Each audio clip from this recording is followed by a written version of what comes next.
Почитувани граѓани, еден ваков извештај може да помине кај луѓе кои не живеат во оваа наша држава, кај луѓе кои не ја гледаат македонската радиотелевизија или кај луѓе што не знаат што се случува и во општествениот и во политичкиот систем, па можеби ќе гледаат некакви розови емисии или некакви фингирани емисии на она што треба да представува јавен радиодифузен сервис, на она што треба да представува куќа која работи во интерес на сите граѓани на Република Македонија.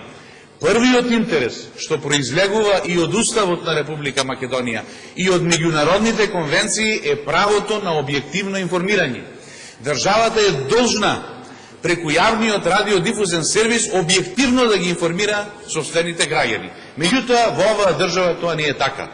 Затоа што власта во оваа држава воопшто не ги информира објективно своите граѓани, туку направила од македонската радиотелевизија еден сервилен медиум, кој цело време во своето работење, во своето функционирање, произведува и емитува хвалоспеви на власта, хвалоспеви на владата, оди на радоста и радувањето и фалењето на проектите на владата, без никаков, без и малку било каков критички осврт кон работењето на таа влада.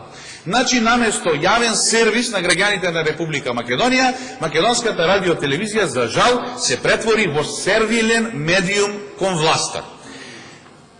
Вака започнува финансискиот извештај. Основна дејност на јавното радиодифузно предпријатие Македонска радиотелевизија како радиодифузен сервис е создавање на радиотелевизиски емисии и емитување на радио и ТВ програми во земјата, како и создавање и емитување на посебни програми за информирање на слушателите и гледачите во земјата и така натаму и така натаму. А добро, ние не знаеме зашто е Македонската радиотелевизија, треба да ни се каже која е основната дејност. Тоа е исто кога да речите основната дејност на болницата е да ги лечи луѓето. Или основната дејност на пилјарата е луѓето да купуваат намирници во неја. Се работи да се дефинира на почетокот на секој извештај во што е улогата, задачата на Македонската радиотелевизија.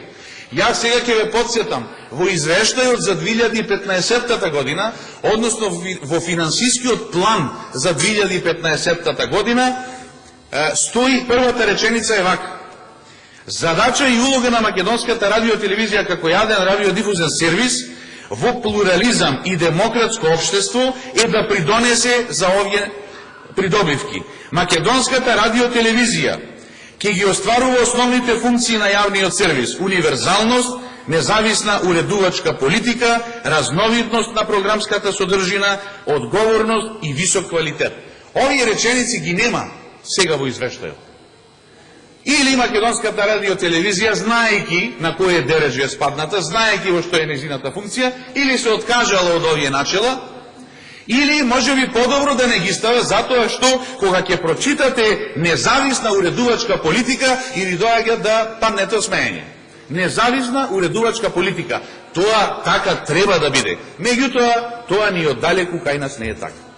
И сега, читајќи го извештајот и слушајќи го експозето на председателката на програмскиот совет, истото и на комисија го забележавме, во финансискиот извештај стои дека пред оданочување Македонската радиотелевизија има добивка од 1.000.000 евра. По оданочување 51.700.000. И на два пати денеска оваа сума беше повторена. Внимавајте. Македонската радиотелевизија како јавен радиодифузен сервис има буџет годишен поголем од општина Охрид. Негде на реда величина на општина Битола. Значи се работи за големи пари и сега ние добиваме извештај каде што, кога ќе се видат извештајните приходи со извештајните трошоци, на крај пред оданочување имаме добивка од 1.000.000 евра. И затоа логичното прашање е како е возможно во финансиски извештај за 2015 година да не се види дупката од 2.000.000 евра, која според Министерството за финансии, односно Управата за јавни приходи, Имавме прилика да дознаеме дека со долгови доспеани до 31. октомври 2015 година, односно неплатени до 10. февруари 2016 година, состојбата на сметката на половина февруари оваа 2016 година беше 2.009.985 евра минус. Була, финансиска дупка. Како е сега можно ние овдека да читаме дека в 2015 година Македонската радиотелевизија работела успешно и остварила добивка од 1.000.000 евра? Ете, тука е замката, стапицата на вакви извештаи. Ова се, јас исто го прашав на комисија и добив одговор дека се работи за типизиран извештај. И дека низ годините наназад стоеле сумите, и јас тоа сепак не го разбрав, како е можно ние како пратеници да добиеме финансиски извештај за 2015 година, од Министерството за финансии да добиеме информација дека во 2015 година, заклучно со половина на февруари 2016 година, Македонската радиотелевизија е финансиска дубиоза од 2 милиони евра, а во извештајот сега за 2015 читаме дека работи со добивка од 1 милион евра.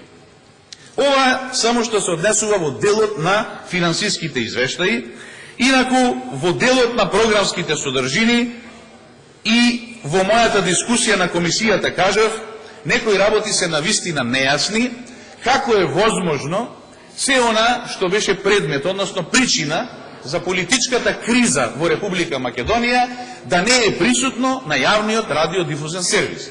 И прашањето е, граѓаните на Република Македонија, кои плаќаат радиодифузна такса, и то овдека ќе потенцирам, ја плаќаат со сила, врз основа на законска обврска, како е можно да не се објективно информирани од својот собствен радиодифузен сервис? Жалосна е состојбата кога морате да ги гледате јавните радиодифузни сервиси на соседните земји, за да разберете што всушност се случува во вашата собствена земја. Е, тука е најголемиот проблем, така што било какво фалење собствено дека Македонската радиотелевизија добро си извршила работата, толку програми, толку часови, толку камери, толку продукција и така натаму, основата и суштината лежат во начинот на кој што се информира народот во Република Македонија. Тоа е без никаква професионална основа, тој начин на информирање, туку исклучиво и само во интерес и за сметка на власта во Република Македонија. Инаку, читајќи го програмските содржини, наидов на нови емисии од 2011 година, кои започнале за Македонското радио. И таму сега меѓу мноштвото има 26 проекти, некои започнале, некои не започнале, некаде не достигаат финансиски средства, некаде заради кадровски проблеми и така натаму. Меѓутоа, под проект број 14 пишува Скопје 2014, пораки и вредности. И јас навистина се запрашав, кои се тие пораки и вредности, кои еден уредник или еден водител на Македонското радио ќе ги каже во етерот, ќе им ги каже на граѓаните на Република Македонија, во што се состојат тие пораки и вредности. Во 620 милиони евра народни пари потрошени на стиропори, на фасади, на огради и на споменици? Или во договори и уште 90 анекси на договорите? Во аздисаното трошење и крадење на пари со тешки провизии? Тоа се вредностите и пораките кои Македонскиот радиодифузен сервис ќе им ги пренесе на граѓаните? Па за еден проект да има вредност да се евалуира, треба веројатно да помине известно време. Кој е тој што си зел за право во етерот да емитува пораки и вредности за проект кој е во најмала рака дискутабилен? Во најмала рака дискутабилен. Или за историските вистини каде што се цитирале грчки автори од 19-тиот и 20-тиот век кои сметаат дека Македонија не е Грција. Чудна ми чуда, многу се битни грчките автори да се цитираат, за да ние докажеме на нашиот народ дека Македонија не била Грчка. И на крајот, да ви кажам, овој извештај може да помине само кај тие што не ја разбираат суштината на она што се случува денеска во Република Македонија.